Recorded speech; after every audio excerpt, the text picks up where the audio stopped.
Stock market में कितना return आ सकता है। तो मैं इसको बिल्कुल सही तरीके से बताऊं तो स्टॉक मार्केट आपके एफडी से बहुत ज्यादा रिटर्न देता है, आपके गोल्ड और सिल्वर से बहुत ज्यादा रिटर्न देता है। और अगर आपने अच्छी कंपनियों में स्टॉक में इन्वेस्ट करा है तो यहाँ पर 2 गुना होना 3 गुना होना कुछ ज्यादा टाइम में नहीं होता। अगर स्टॉक चलने पे आए तो 1 साल 2 साल में भी बहुत अच्छे से 2 गुना 3 गुना आराम से हो सकता है। बस ये है कि आपको स्टॉक बहुत अच्छा चुनना है। और दूसरी बात ये है कि पीरियड में जी रहे हैं ना, ये सबसे गोल्डन टाइम पीरियड है। क्यों?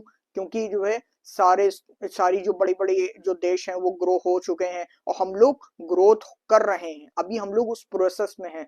और अभी यहाँ पे कितना इंफ्रास्ट्रक्चर बनना बाकी है, कितनी ग्रोथ होनी बाकी है, और यहाँ पर कितनी रोडें डेवलप होना बाकी हैं। तो वो सब कौन करेगा? स्टील हो गई, जेएसडब्ल्यू स्टील हो गई।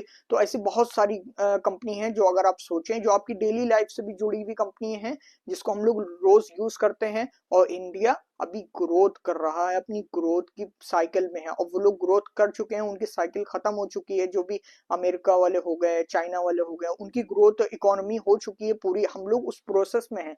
और यहाँ पर सारी कंपनियां ही वही करेंगी, उनको ज्यादा से ज्यादा प्रॉफिट होगा। तो आने वाले 4 साल 5 साल में आने वाले स्टॉक मार्केट का तो जो भी यहाँ पे इन्वेस्ट करेगा उसको बहुत ज्यादा से ज्यादा रिटर्न मिलेगा।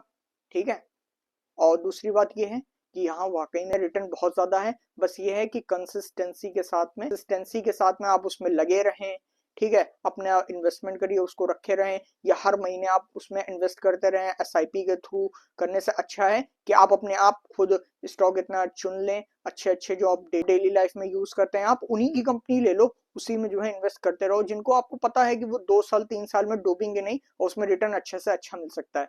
अब यहाँ कंपनी में बताने को बता सकता हूँ, लेकिन सिर्फ एजुकेशन के पर्पज से, कि जैसे हम लोग जो डेली प्रोडक्ट यूज करते हैं, गोदरेज हो गई, हीरो मोटर हो गई, ठीक है, ऐसी बहुत सारी कंपनी है जो ये बहुत अच्छी अच्छी हैं, जो रिटर्न भी बहुत ज्यादा दे सकती हैं। तो कौन से स्टॉक लेने हैं आपको ये भी पता चल गया। अब अगर आप बिल्कुल नए हो, बिगनर हो, बात है कि आप करना शुरू कर दें। आप छोटी छोटी जो है क्वांटिटी लें, किसी भी स्टॉक की हल्की सी ट्रेडिंग करना शुरू कर दें, थोड़ी थोड़ी इन्वेस्टमेंट करना शुरू कर दें। जब आपके पैसे लगेंगे ना तो आपकी नॉलेज कई ज्यादा बढ़ जाएगी।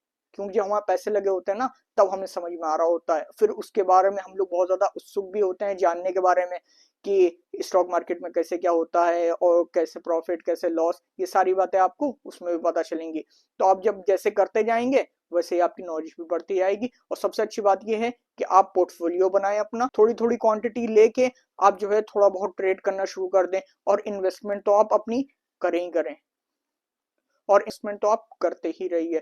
थोड़ी बहुत इन्वेस्टमेंट, जैसे कि अगर आपके पास ज्यादा पैसे नहीं है, इकट्ठा पैसे नहीं रखे हुए हैं, तो आप एसआईपी भी कर सकते हैं। बट एसआईपी हम लोग को नहीं करनी, क्योंकि म्यूचुअल फंड के थ्रू जो एसआईपी होती है उनके रिटर्न काफी कम होते हैं। आप डेक्स की जो कंपनी होती हैं आप उसमें इन्वेस्ट करो, ताकि वो कंपनी ऐसी है जो डूबने वाली है ही नहीं, बिल्कुल वो बिल्कुल टॉप की कंपनी है। अगर वो डूबी तो पूरा सभी डूब जाएगा, फिर तो स्टॉक मार्केट डूब जाएगी, फिर तो हम सभी पूरा हिंदुस्तान ही डूब जाएगा। तो ऐसा कुछ होना नहीं है। बड़ी बड़ी जो कंपनी है उसमें आप हर महीने के महीने इन्वेस्ट करें अपनी सैलरी में से, और हर महीने के महीने आप इन्वेस्ट करेंगे तो फिर आपके पैसे बहुत ज्यादा तेजी से ग्रो होंगे।